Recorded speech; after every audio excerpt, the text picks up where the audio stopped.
네, 마태복음 12장 강의 자료는 6번 자료이고, 나누는 말씀의 중심 주제는 두 나무와 그 두 나무의 열매들에 관한 말씀을 나누고 있는 중이에요.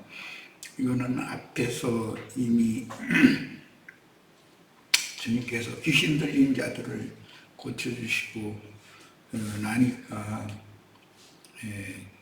유대교 지도자들이 예수님 보고 바알세불을 힘입어서 이렇게 귀신을 쫓아내는 거다, 이렇게 이제 모함하는 거죠.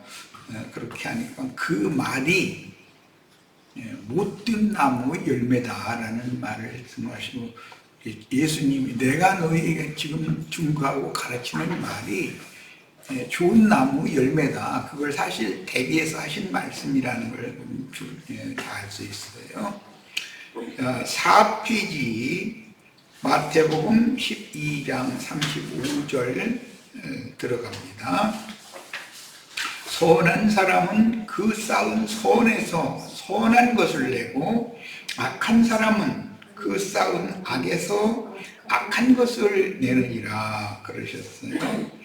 선한 사람은 지난 시간에 말씀드린 것처럼 예수님이에요.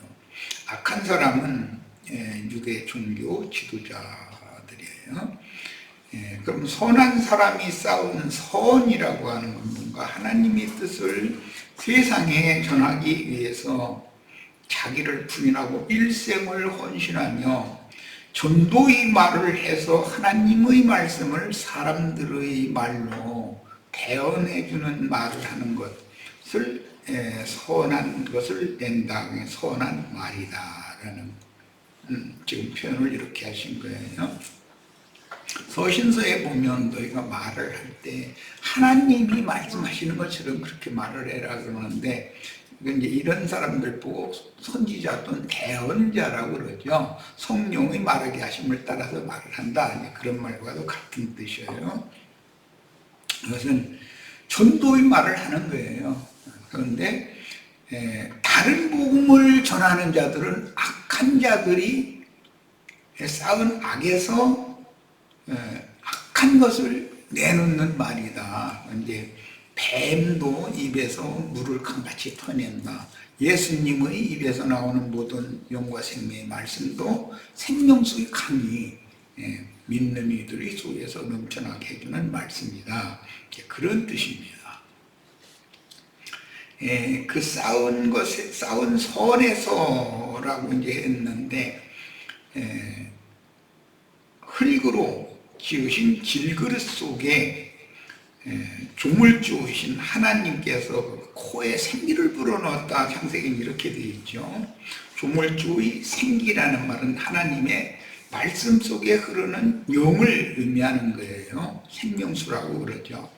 그걸 어떻게, 하나님의 생명의 기운이라는 것은 호흡인데, 하나님의 말씀은 하나님의 호흡이다. 하나님의 생명을 내뿜는 것이다. 하나님의 말씀을 하나님의 숨을 사람이 받아들여야 되는 것이죠. 그러려면 예수 그리스도 입에서 나오는 말씀을, 영과 생명의 말씀을 내가 믿음으로 받아들여야 되는 거죠. 그래서 사람은 겉에 질그릇이 있고 하나님의 생기로 속에 그릇을 또 지어주셨는데 그걸 속사람이라고 그러죠. 그래서 사람은 겉사람과 속사람으로 창조를 해놨다. 그 다음에 그 속 그릇인 영과 혼의 구속을 이룬 그리스도의 영과 정신을 담아서, 이제 그 영과 정신을 담는 것이 선을 쌓는 것이죠. 사람이 자꾸 자신 속에 선을 부족해 두는 거예요. 이런 것을 다른 표현에서는 공적이 그날 나타날 건데, 그 공적이 하나님께로부터 내려주신 것을 받아들여서 쌓아 올린 공적이면, 이게 이제 세상적으로도 우리가 인생을 살면 자기 인생을 쌓아 올리는 거잖아요. 근데 어떤 어리석은 사람들은 애써 쌓아 올린 것을 이렇게 한꺼번에 그냥 무너뜨리게 하는 그런 인생 경영을 잘못하는 사람들을 보면서 우리는 많은 걸 배워야죠. 그전에는 어떤 분한테 책을 이렇게 읽어보시라고 줘가면서 이런저런 얘기를 하길래 내가 사람이 나이가 먹고 늙어갈수록 더 겸손해지고 더 할 말만 딱 요약하고 간략하게 말하는 것도 배워야 지혜라고 웃어가면서 그랬더니 하지도 않더라고. 근데 나이가 들을수록 더 말수가 줄어드는 사람이 이게 무게가 있는 사람이 아니겠냐. 그리고 꼭 할 얘기가 있으면 요약해서 몇 마디를 이렇게 요약해서 하면 상대방이 알아들으라고 하는 것 뿐인데 원 얘기를 또 하고 한 얘기를 또 하고 자꾸 할 필요가 뭐가 있냐 이런 얘기를 했더니 좀 뭔가 좀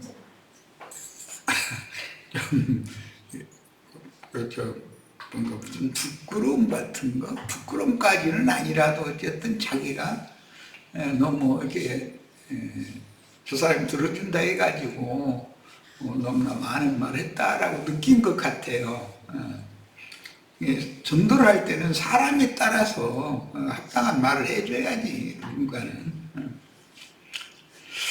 자, 그 속그릇인 영과 혼의 구속을 이룬 그리스도 영과 정신을 담아 선을 쌓아서, 선을 쌓는다는 것은 예수님의 영과 정신을 자꾸 받아들여서 자신의 생명으로 합하면 선을 쌓는 것이죠. 이게 하나님을 표현하도록 창조하셨으므로 선한 그릇으로 쓰일지 악한 그릇으로 쓰일지는 생명나무 실과와 생명수를 음식으로 받아들이고 소화하여 전신이 건강해지는 여부다. 말씀으로 재창조되어지고 사람이 다시 그 인격이 성품이 다시 조성되어져서 이렇게 다시 지어지는 거가 이제 새로운 피조물이 된다 그러는데, 그것은 영의 거듭남으로 시작해서 혼이 온전케 되어지는 모든 많은 과정을 거쳐서 그게 이제 되기 때문에 그렇게 혼의 구원을 이루는 그런 긴 기간 교회 생활을 이 생에서 하는 전 기간은 하나님의 손으로 당신 자신의 형상이신 그리스도 형상과 모양으로 만든다 그랬죠. 창조를 새로 창조를 했으면 영을 새로 이제 속사람을 창조를 했으면 거듭나게 했으면 당연히 당신의 형상과 모양으로 만들어 가야 되는 것이죠. 이게 얼마만큼 하나님의 손에서 교육되어지고 하나님의 손으로 가르침을 받아서 사람의 그 신앙 양심과 정신세계가 얼마만큼 온전한 사람이 되어졌느냐라는 것이 선을 쌓은 사람이냐라는 것이에요. 결국은 사람의 마음이란 그 사람의 생명의 근원인 영과 정신세계의 사상과 생각과 의지로 드러나는 성품과 인격의 그릇인 마음보, 보자기, 이게 쌓는 보라는 말이니, 마음보와 같으니 어떤 영과 정신에 의한 선악의 마음보에서 가장 잘 나타낼 수 있는 표현은 선한 말이나 악한 말로 나타난다. 제일 쉽게 표현되는 건 사람이 말을 들어보면 그 사람의 인격이 어떠함이 드러난다. 이게 말이라는 건 자기를 표현하는 것이거든. 그 다음에 선한 말이나 악한 말이 나오며 순수하고 진실함으로 나타나거나 술수와 속임이 나타나는 위선 행위들로 표현되게 마련이니 이것이 생명의 법칙이다. 생명의 성령의 법, 죄와 사망의 법이라고 하는 법칙이라는 것이다. 선한 마음보에서는 사람들에게 생명을 공급하는 말이 나오고 악한 마음보를 가진 사람에게서는 사람들을 해롭게 하고 죽이는 거짓말들이 선하고 옳은 듯이 가장하여 쏟아져 나오게 마련이며 저런 자들은 사람에게 보이려고 옳고 선한 모습으로 자신을 위장하는 유창한 말과 정치하는 사람들이 아주 말 재주도 보통 좋은 게 아니죠. 사람들을 그 인심을 자기에게로 이렇게 이끌기 위해서. 그 성경에 보면 압살롬이라는 사람이 그랬다는 거잖아요. 아버지한테 억울한 사정이 있어서 호소를 하러 가려고 그러면 딱 성문에 기다리고 있다가 이리 오라 해가지고 가서 이렇게 다듬어줘가지고 뭐 이렇게 쓰다듬어주고 다독거려주고 그래가면서 아주 정말로 사람들의 인심을 다 자기에게로 다 모았다. 그것은 반역이라는 거거든. 그게 사람들을 그리스도께 하나님께로 나가게 왕께로 나가게 해야지 지가 중간에서 그렇게 하는 게 그게 반역이잖아. 이게 오늘날 세속교계 신부나 목사라는 그 호칭을 가진 분들이 열심히 수고는 하는데 그 수고의 깊은 숨은 뜻은 뭐냐면 자기를 위한 것인지 주님을 위한 것인지 그건 생각해보면 아는 거거든. 자기가 많은 사람들에게 그 영광을 받고 또 그 많은 사람들을 모아서 뭐 헌금도 많이 걷어내가지고 큰 예배당 지었고 뭐 유명한 사람이 되어져가지고 큰 자로서 성공하려는 그런 마음으로 그런다면 그거는 사실은 사탄의 사자인 것이지 그게 주님의 종이 아니죠. 근데 이런 것을 우리는 구분을 좀 쉽게 할 줄 알아야 되겠어요. 누구에게 어떤 영적인 가르침을 받을 때는 영을 옳게 분별하는 능력이 다 구비되어져야 되는 거죠. 그게 그리스도인이죠. 자, 마태복음 12장 36절 갑니다.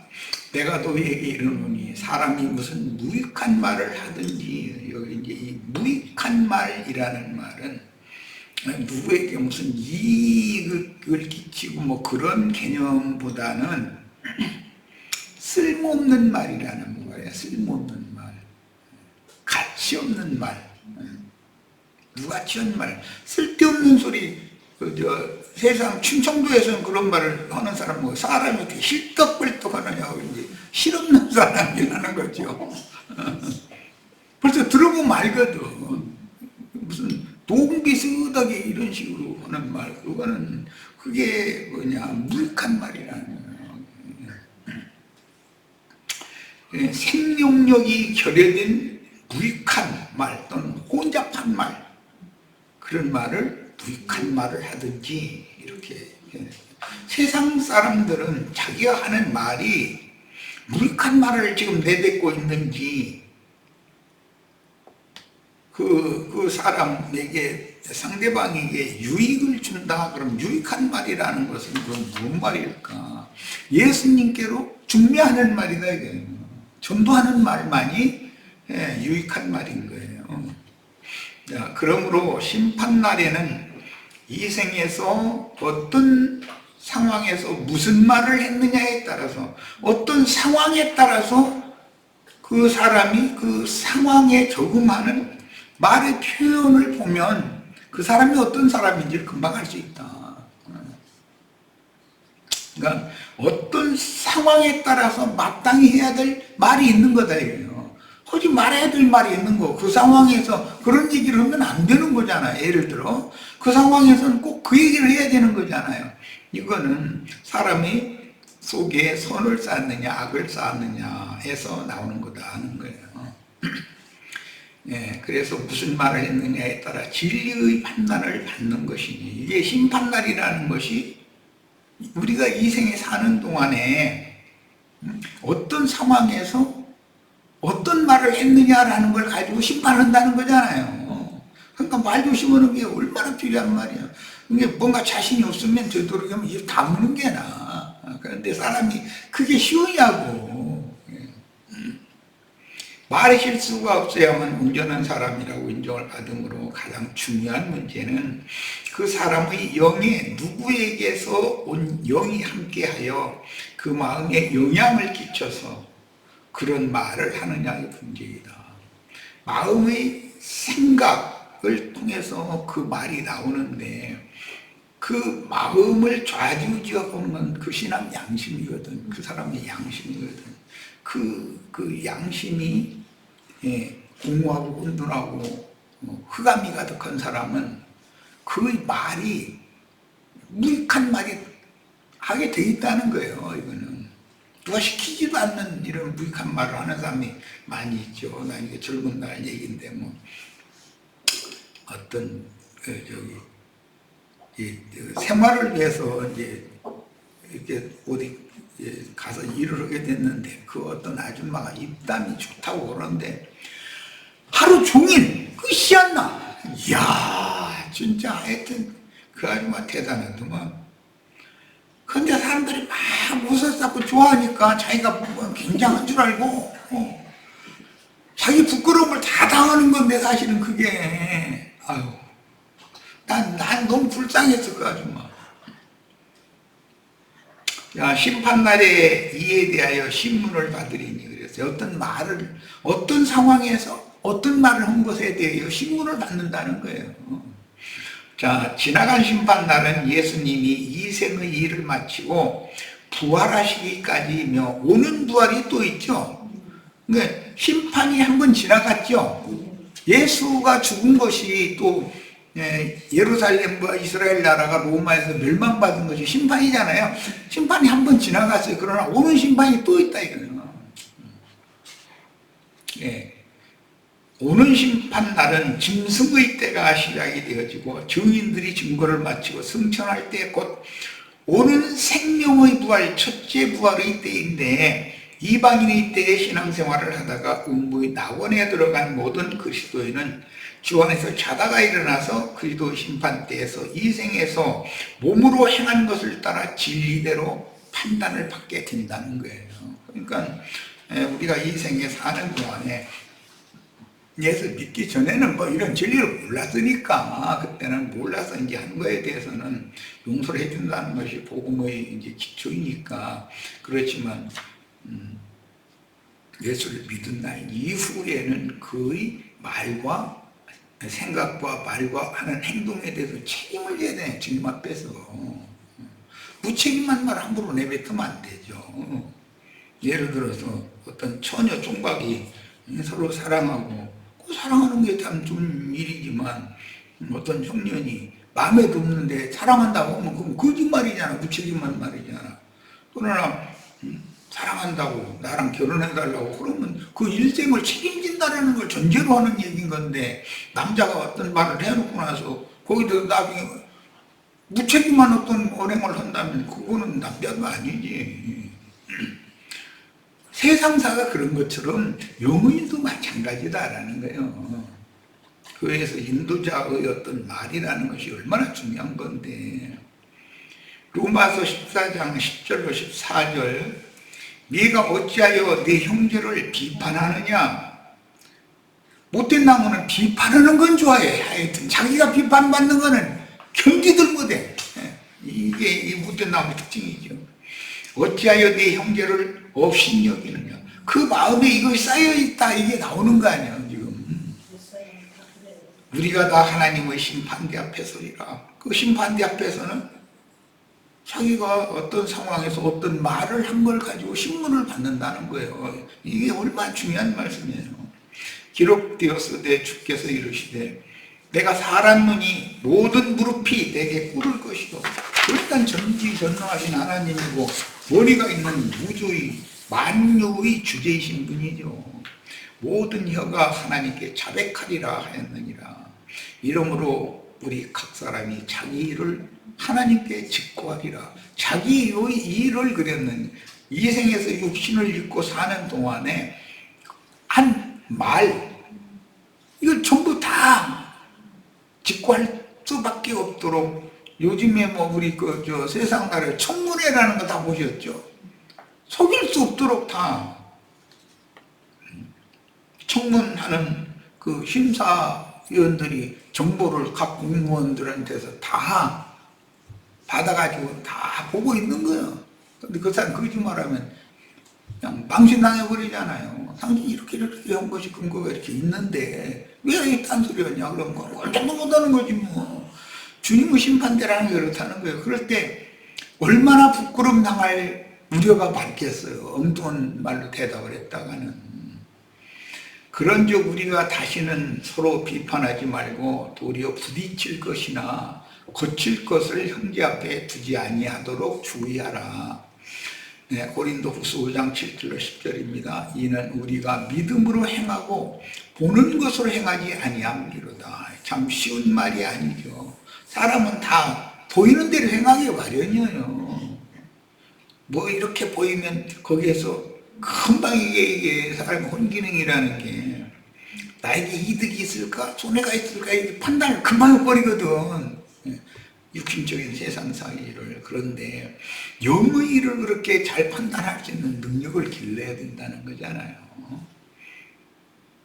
우리가 담대하여 원하는 바는 차라리 몸을 떠나 주와 함께 있는 것이라. 그러니 우리는 몸으로 있든지, 그러니까 이 몸이 나의 전체가 아니죠. 이 몸을 움직이는 속사람이 나 자신이지 자라고 그러죠.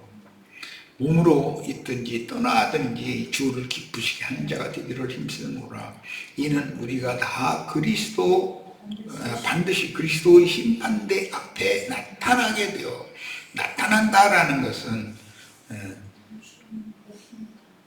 이제 굉장히 중요한 말인데, 그래서 거듭난 사람이라도 혼의 구원을 이루는 것은 새 창조가 속사람이 새로운 피조물이 되었어도 그 신령체로 영의 몸으로 덧입혀져야 된다는 거예요. 그래서 영의 몸으로 나타나는 것이니까 지금 육의 몸을 우리 속사람이 가려져 있기 때문에 사람을 속여먹으려고 자꾸 속일 수 있다고 생각하고서 이제 그렇게 것이 습관이 돼 있던 세상 사람일 땐 다 그런 거니까. 그러나 하나님은 사람의 중심과 폐부를 살피는 분이지 그 육신이 몸이 화장품을 이쁘게 발랐냐 안 발랐냐 자매님들한테는 형제님도 화장품 발라주지 말라고 그러면 또 이제 그럴까 무섭네. 화장품을 안 발랐었든 발랐든 마음에 쓰면 속사람이 이쁘게 단장되어져야 한다는 걸 가르치는 것이 성경 이야기다 이거예요. 그러니까 이런 거에 대한 분별이 있으셔야 되겠어요. 그래서 속사람이 그리스도 형상과 모양으로 만들어진 다음에 이 연약한 혈육의 몸을 벗고 영의 몸으로, 영광스러운 몸으로 영광의 세계에 나타나야 영광의 세계를 상속받을 거 아니겠어요? 그래서 영생하는 거죠. 그런데 예배당에 다니는 사람들은 그냥 몇 년도 며칠 달 되면 자기는 죽지도 않고 쉬어도 된다고 이런 생각이나 갖고 있고, 이러면 그런 사람들을 설득한다는 게 이게 지금 우리가 전도하기가 얼마나 어려운 상황인지 몰라요. 지금 너무 생각이 엉뚱나거든. 각각 선악간에 그 몸으로 행한 것을 따라 받으려 함이라. 예수님이 늘 세상 끝날 또는 말세에는 내가 너희가 행한 대로 내가 갚아줄 거다 그랬죠. 그러면 이제 그런 말씀에 대해서도 오해해가지고 율법적인 율법교회 생활을 한 것을 잘했다고 생각하고 있는데 주님의 심판대 앞에서 가보니까 예수님 그 잘했다고 판단하지 않고 죄와 사망의 법칙에 매여서 세상신 마귀가 이끄는 대로 행한 것을 자기가 선을 행했다고 무기면 안 된단 말이에요. 정치인 보고 물어보세요. 자기는 다 의로운 사람이고 선한 사람이고 그러지 자기가 부족한 사람이라고 고백한 사람은 어디가 있어요. 목사들 다 보면 자기 부족한, 자기 여러 약한 것들을 자랑하려는 마음이 전혀 없어요. 왜냐하면 뭐 오늘 아침에 우리 자매와 밥 먹으면서 그 얘기가 잠깐 나왔었는데, 주님이 다시 오실 때는 작은 자, 소자와 함께 오신다고 그렇게 했고 소자들에게 새 세상의 영광을 주신다고 그랬는데, 요셉이 자기 동생 베냐민 보고 소자여 이렇게 말해가면서 베냐민에게 뭐 옷도 5벌 주고 뭐 음식도 다섯 배로 줬다고 그러는데, 그런 것이 다 영적인 뜻이 있는 거다는 거죠. 오늘 우리들이 지금 다른 형제들보다 한 몫을 받는 것보다 5몫을 받아서 이제 예수님 그걸 이제 인용을 할 때 5달란트 받은 사람은 또 5달란트를 남겨서 10달란트가 있는데 1달란트 받아가지고서 묻어놨다 가지고 온 사람 그 1달란트를 그 사람한테 준다 그러면 11달란트 되는 거예요. 이게 오늘 우리 형제 자매님도 이처럼 다 주님께 5벌의 옷과 5그릇의 음식을 받는 그런 축복이 다 임해서 이것은 그 사람이 분량이 그게 되니까 그만큼 맡기는 거죠. 그럼 또 그만큼 가서 이익을 남길 수 있는 사람이라는 거잖아요. 우리 형제 자매님들 내가 자꾸 말씀을 증거할 때마다 기회만 나면 어떻게든지 해서 전도를 해야 된다 이제 그런 얘기를 하는데 원래 5이라는 게 책임의 수라는 거예요. 맡은 자는 당연히 맡겼으면 그 맡은 자에게 하나님이 요구는 충성이다 그러잖아요. 맡은 자에게 요구하시는 것은 충성이다. 그러면 충성스러운 종들로 다 우리가 쓰임을 받으셔야 되겠어요. 기왕이면 5배로 받으면 10곡을 다스리는 권세를 얻기 마련이니까 다 그렇게 되시길 바랍니다. 자, 마태복음 19장 28절에요. 예수께서 이르시되 내가 진실로 너희에게 이르노니 세상이 새롭게 돼요. 세상이 새롭게 된다. 이제 이 말은 세상 나라가 예를 들어서 포악한 왕이 어떤 하나님의 선한 뜻에 의해서 그 왕정이 무너져 버리고 다른 왕이 하루아침에 세워지면 세상이 바꿔지는 거잖아요. 우리나라도 엊그제 세상이 바꿔지는 지금 여기 그 새하늘과 새 땅이 열리기 시작했죠 지금. 그런데 이제 앞으로는 국민들이 잘 판단하고 생각해서 정말로 나라를 위해서 백성들을 위해서 자신을 아주 초계같이 버리고 헌신할 수 있는 사람이 누군가를 잘 골라서 이번에는 대통령 엊그제 그 전직 대통령만 대통령이라고 그런 사람은 그렇게 불러주고 싶지는 않은데 그런 이상한 사람 세우는 일이 없었으면 좋겠어요. 좀 자신을 그건 높은 관직에 민주국가에서 그런 높은 관직에 오른다는 뜻은 자신을 버려서 백성을 위해서 나라를 위해서 모든 걸 헌신하고 충성을 다하는 사람을 말하는 것인데 그냥 무슨 권리주장이나 하려고 그러고 책임은 안 지려고 그러고 그런 사람 세워놓으면 나라가 뭐가 되겠습니까? 이런 것처럼 주님께서는 반드시 당신의 종으로 세워서 당신의 선하시고 예쁘신 뜻을 세상에 실현, 성취하기 위해서는 사람을 세우셔야 하는데 주님께서 사람을 세우시는 것은 책임감이 투철한 사람을 세워야 되는 뭐는 하는 거예요. 자기가 맡은 만큼 충성을 다해야죠. 우리 형제 자매님들 내가 이제 기회만 있으면 이 얘기를 자꾸 반복하기 때문에 무책임하게 자기 무슨 큰 권리나 갖는 것처럼 그런 생각을 가진 사람은 이거는 큰 일에 쓰임 받을 수 있는 사람이 아니고 예수님이 세상을 새롭게 하러 오셨는데 율법과 선지자의 때를 종결하고 이방인의 때로 세상을 바꾸러 온 거 아니에요. 그런데 이방인의 때도 또 끝나가는 이 시점에 우리가 이제 살고 있으니까 또 세상이 새롭게 된다는 것은 다음 세대를 사는 사람들의 신앙 양심과 정신세계가 영과 마음이 다 새롭게 되어지는 사람들이 살면 새 세상이 되는 거죠. 그게 세상이 새롭게 되는 거예요.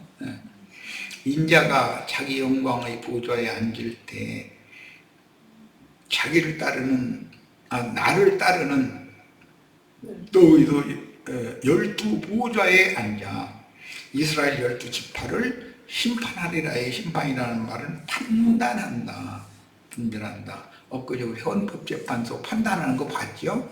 네. 그렇게 한다는 거예요. 이스라엘 12지파를 판단하는 것은 율법과 선지자의 때를 종결한다라는 말이죠. 그러면 새 시대를 이제 오겠죠. 그 뭐냐, 이방인의 때가 오는데 그게 세상이 새롭게 된 거란 말이에요.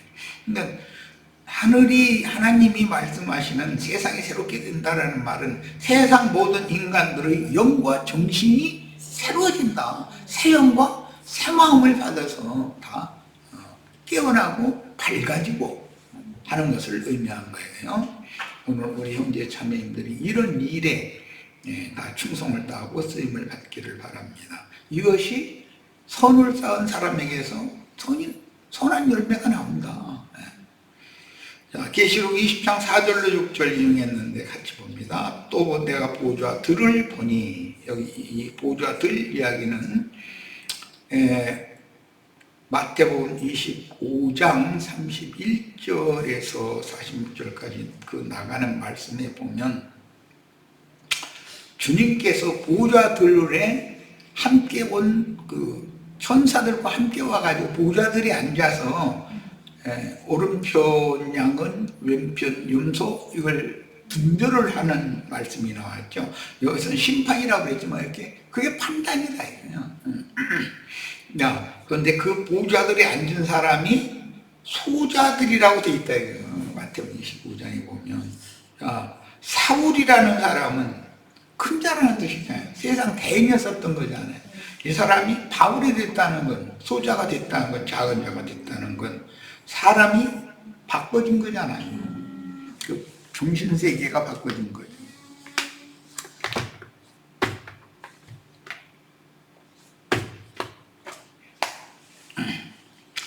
자, 또 내가 보니 예수를 증언함과 하나님의 말씀 때문에 목배임을 당한 자들의 영혼들과 또 짐승과 그의 우상에게 경배하지 아니하고 그들의 이마와 손에 그의 표를 받지 아니한 자들이 살아서 그리스도와 더불어 1000년 동안 되네. 여기가 이제 그 1000년이에요. 관사가 있어요. 그 1000년 동안, 그러니까 이 1000년이라고 하는 것은 관사가 있는 중요한 1000년이죠. 성경에는 여러 비유들도 있지만 하루를 1000년같이 이렇게 계산하는 그런 비유도 있어요. 자, 그 나머지 죽은 자들은 그 1000년이 차기까지 여기 다시 살지 못하더라 그랬는데 다시 살지 못하더라. 그러니까 1000년 동안 죽은 대로 그냥 죽은 상태로 있어야 되는 것이죠. 말하자면 이것은 이방인이 때 2000년 동안 예수님은 산모의 사흘길을 오늘과 내일 내가 전도를 하며 귀신을 쫓아내면 이제 그런다고 그랬고 제3일에 완전해질 거다 이제 그랬는데 그 이틀이라는 것은 이방인의 때를 말한 거단 말이에요. 상징이단 말이에요, 전부. 그래서 여기서 그 완전케 되신 날이 제3일째인데 말하자면 교회 시대 이틀 그 1000년 기간의 하루 하면은 이게 이제 사흘길에 대한 예시가 이루어지는 것인데 그 1000년이 차기까지 살지 못하더라라는 것은 이방인의 때가 끝나면 회복된 이스라엘 12지파의 새 때가 세상이 새롭게 되는 때가 또 오니까 인자 예수님이 오셔서 세상을 새롭게 하셨는데 이방인의 때 전 기간 동안에 세상이 다 낡아지고 말은 인간들의 신앙 양심과 정신 세계가 다 낡아졌다, 부패해졌다. 이제 그런 상태가 됐기 때문에 세상을 새롭게 하러 오시는데 새로워진 세상은 예수님의 영과 정신 세계가 온 이스라엘을 통해서 나타나는 때다 그런 말이에요. 이제 그걸 메시아의 때다 그러고 천년 왕국이다 이렇게 말을 하는데 그런 개념이 이해가 되어져야 되고 천년의 차이까지 다시 살지 못하는 자들이라는 말은 일단 거듭난 적이 있는 사람들이지만 보좌들의 앉은 자들이 아닌 믿는 이들은 그 1000년 동안 음부에 나오고 해서 차고 더 기다리고 있어야 된다는 거예요. 그 이제 그 1000년이 참 다음에 살아나는 것은 심판의 부활이지 생명의 부활도 아니고 부활에 일어나도 왕 같은 제사장이 되는 것이 아니고 영원 세계 백성이 된다라는 거예요. 이것은 뭐 내가 경륜적으로 많은 말씀을 나눴으니까 우리 시청자들은 충분히 이해할 거라고 믿습니다. 자, 그러면 오늘 여기까지 해서 첫 시간 마치기로 하겠습니다. 자, 잠시 쉬었다 이어갑니다.